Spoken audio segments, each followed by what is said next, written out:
RP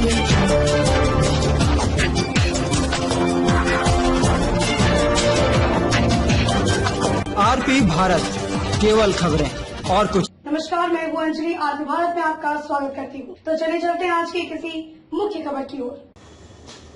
Bihar विधानसभा चुनाव नजदीक आते ही राजनीतिक सरगर्मी तेज हो गई है। जिले में पूर्व वित्त मंत्री यशवंत सिन्हा दौरे पर पहुंचे। इस दौरान उन्होंने कहा कि बिहार में यूनाइटेड डेमोक्रेटिक अलायंस एक ऐसा ही गठबंधन है जो आगामी विधानसभा में नीतीश कुमार को टक्कर देने के लिए मैदान में उतर रखा है। इसमें छोटी बड़ी 16 पार्टियों का गठबंधन है। यशवंत सिन्हा ने कहा कि बिहार की हालत 1974 के जेपी आंदोलन से भी बदतर हो गई है, जिसके लिए मुख्य रूप से 15 साल से सत्ता में बैठे नीतीश कुमार जिम्मेदार हैं। इस मौके पर उन्होंने कहा कि उनका गठबंधन बिहार के 243 सीटों पर बिहार को बदलने के लिए चुनाव लड़ेगा। नीतीश कुमार पर निशाना साधते हुए कहा कि बिहार में भ्रष्टाचार चरम पर है, स्वास्थ्य और शिक्षा की हालत भी बद से बदतर है, अपराध अपनी चरम सीमा पर है, इसीलिए सीएम नीतीश कुमार को हटाना जरूरी है। यशवंत सिन्हा और डॉक्टर अरुण कुमार सिंह का बयान पीएम और सीएम पर साधा निशाना। पूर्व वित्त मंत्री प्रधानमंत्री नरेंद्र मोदी पर निशाना साधते हुए कहा कि देश की गिरती विकास दर के लिए केंद्र सरकार दोषी है। जीडीपी में 3 माह में 24% से अधिक की गिरावट का अर्थ है कि देश को 50 लाख करोड़ से अधिक का नुकसान हुआ है। वहीं इस मौके पर सब लोग पार्टी के राष्ट्रीय अध्यक्ष डॉक्टर अरुण कुमार सिंह ने कहा कि नीतीश कुमार के नेतृत्व में बिहार में विधर्मी समाज का निर्माण हो रखा है। नीतीश कुमार ने बिहार को रसातल में पहुंचा दिया है। बिहार के बेगूसराय से मोहम्मद नबी आलम की रिपोर्ट। आज कोई भी बेहतर शिक्षा चाहता है तो बिहार के बाहर है। दिल्ली में जितने भी विश्वविद्यालय हैं वहाँ पर सबसे ज्यादा संख्या में बिहारी छात्र होते हैं। क्यों जाते हैं बिहार के बाहर? क्योंकि यहाँ शिक्षा की हालत अच्छी नहीं है। यूनाइटेड डेमोक्रेटिक अलायंस उस चुनाव के आपाधापी में नहीं हो। हम चाहते हैं कि मुजफ्फरपुर बालिका गृह कांड दोहराया ना जाए। हम चाहते हैं कि सृजन घोटाला ना हो।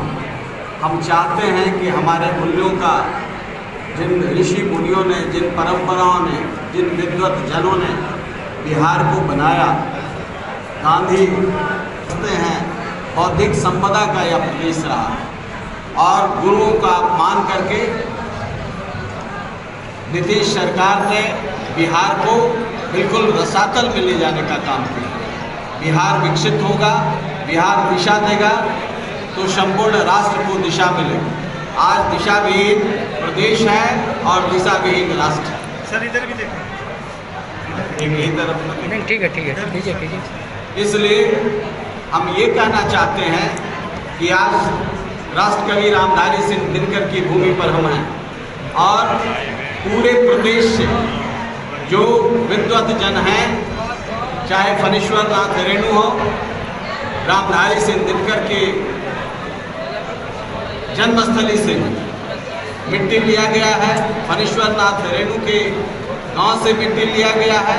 इसी तरीके से मंडन मिश्र से लेकर, विद्यापति से लेकर, कालिदास से लेकर, कलेक्टर सिंह केसरी, रामवृक्ष बेनीपुरी, हंस कुमार तिवारी, मोहनलाल महतो योगी, शिवपूजन सहाय,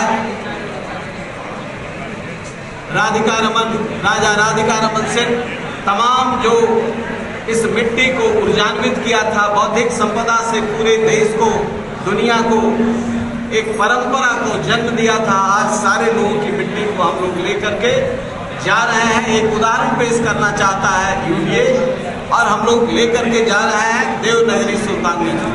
वहाँ पर जो मुंबई के अपराधियों ने सुशांत सिंह राजपूत की हत्या की और उस हत्या के षड्यंत्र के लिए जो लोग जिम्मेवार हैं, हम उनके चेहरे पर एक तमाचा देना चाहते हैं। इस संस्कृति के पुनर्निर्माण से वहाँ हम फिल्म सिटी का निर्माण करें।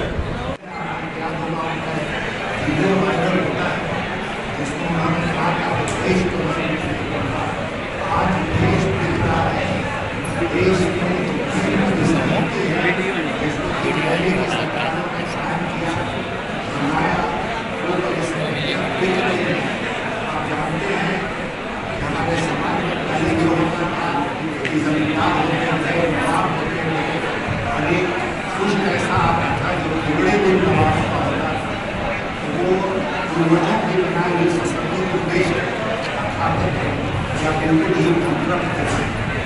आज वही स्थिति देश में